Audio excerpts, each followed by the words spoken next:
kubana na Yesu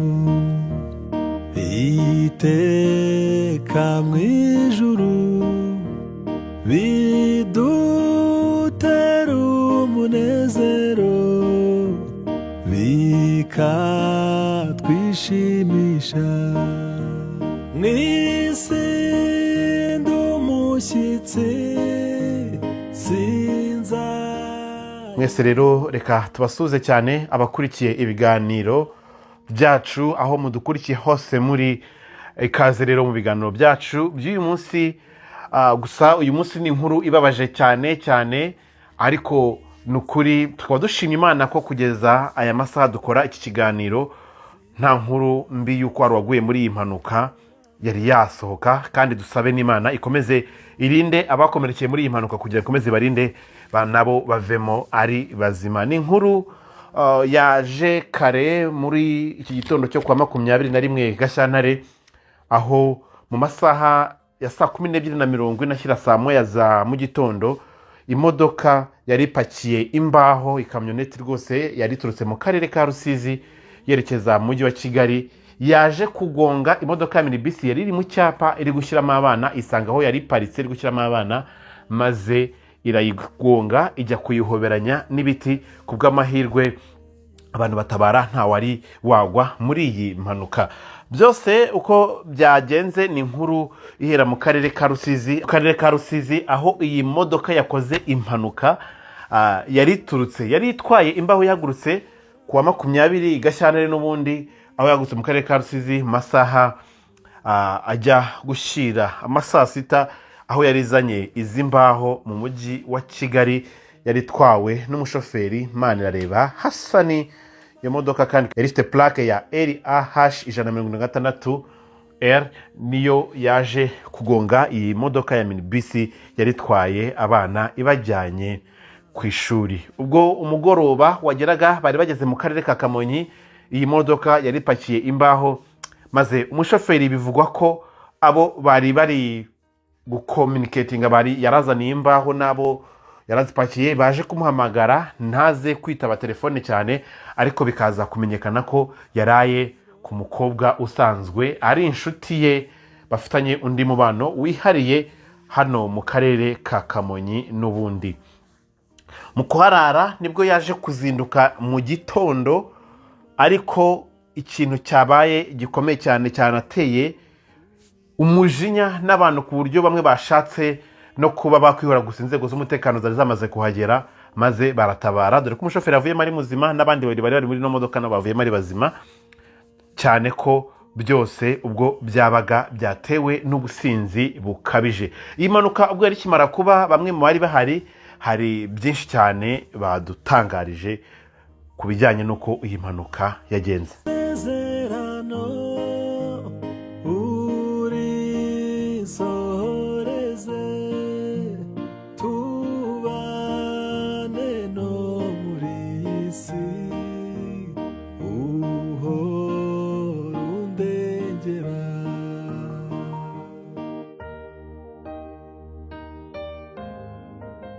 Urabona njyewe ntuyano hejuru y'uyu muhanda muri runo rutoki nyine, Yego, narinze ku muhanda nje gufata agafunguzo umumotari akanzaniye.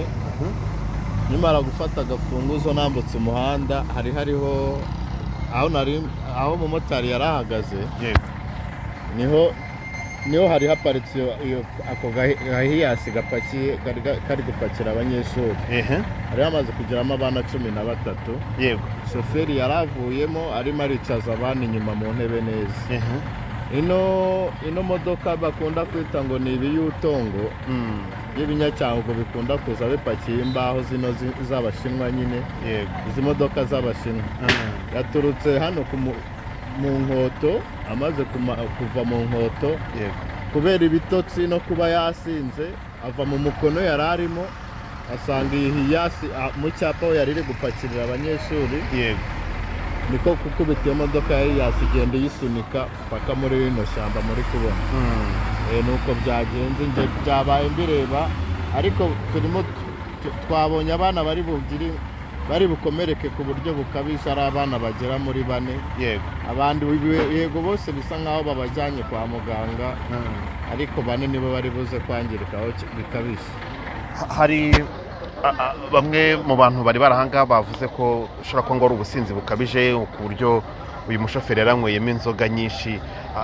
wowe wari uhari, byagenze gute? umushoferi se bo ko yagaragaye bamwe ngo bavuye mu modoka afite inzoga, bimeze bite? yenda wowe niba wabibonye neza. oya niko kuri yavuyemo yigamba, yari afite n'icupa ubona ko nyine yego yari yasinze n'umunaniro w'ibitotsi byose, kuta umukono none ugasohokana n'icupa mu modoka nabwo ni ikibazo. urumva ni ibintu byumvikana, nawe ubwe bimugaragaraho cyane.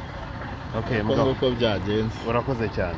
ahantu ubundi busanzwe hasanzwe habera impanuka cyangwa ni ibintu bibaye nk'ibi ngibi bitunguranye? ahantu n'ubundi njye ndahaturiye. mbese urabona ni ahantu heza, hanarambitse, hanisanzuye. hararambitse n'ibyo, ariko muri amezi 2 ashize nkaherutse gupfira umumotari agonzwe n'imodoka. umumotari aherutse kugonga umuntu nawe arapfa gutyo. ese ntabwo tuzi iby'ahantu uko bimeze. yego nuko bimeze. urakoze cyane. cyamakoze abiba bibaye. tuzahorana niho nza kumenya nk'ukunzi mukiza niratira imbere yawe ko uyu mushoferi wari wanyweye inzoga zizwi nk'ibyuma, yari afitemo n'ikarito yazo muri iyo modoka mbere yari atwaye, yagendaga anazinywa, dore ko bivugwa ko ubwo polisi yahageraga bamufashe ibipimo, dore ko anasohoka mu modoka akimara gukora agisida, akimara kugonga iyi modoka abanyeshuri, abana bamwe bakivirana ku bikomere, abandi bari kurira batabaza, abandi bari gukuramo abakomeretse, bandi banashyira abandi muri ambulance. uyu mushoferi we yavuye mu modoka afite icupa ry'icyuma cyangwa se zino nzoga tuzi nk'ibyuma, ayifite mu ntoki. polisi ubwo aza kumupima iva ko yamusanzemo igipimo kigera kuri 400 nk'uko abari bahari babitubwiye, gusa ntabwo twabashije kumenya neza nyirizina uko icyo gipimo byagenze. twebwe ubwo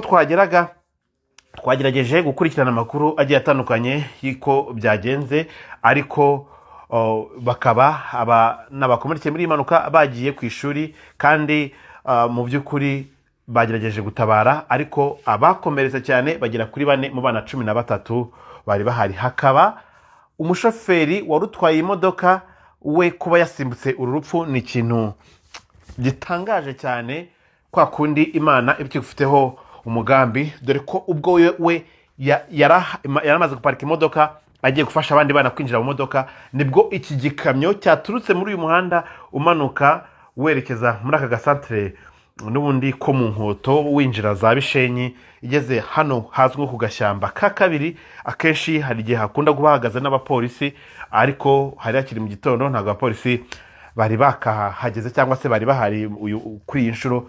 iyi modoka iza kuza ihita igonga umushoferi we, yari avemo gushyira abana, ariko we imodoka yari imara kugongwa ku kanya, urugi rwahise rucika ruramukubita, akomereka mu mutwe, nawe akaba ari kwitabwaho n'abaganga, maze abasha guhunga. imodoka iragenda itsindagira iyi minibisi mu ishyamba, ariko abantu babasha gutabara. reka twibutse abantu ibi bikurikira ko bibujijwe gutwara wanyweye ibisindisha, birabujijwe kandi gutwara ufite umunaniro ukabije, kubera ko bishobora gutuma usinzira nuko wateza impanuka, kandi bikaba nanone bibujijwe gutwara ibinyabiziga uzi ko udahagaze neza kugira ngo utaza guteza ibindi bibazo bishobora kuviramo kubura k'ubuzima kw'abantu benshi, kuko kurikije impanuka uko yabeye n'aho yabereye byose bituruka ku businzi uyu mushoferi yari afite bukabije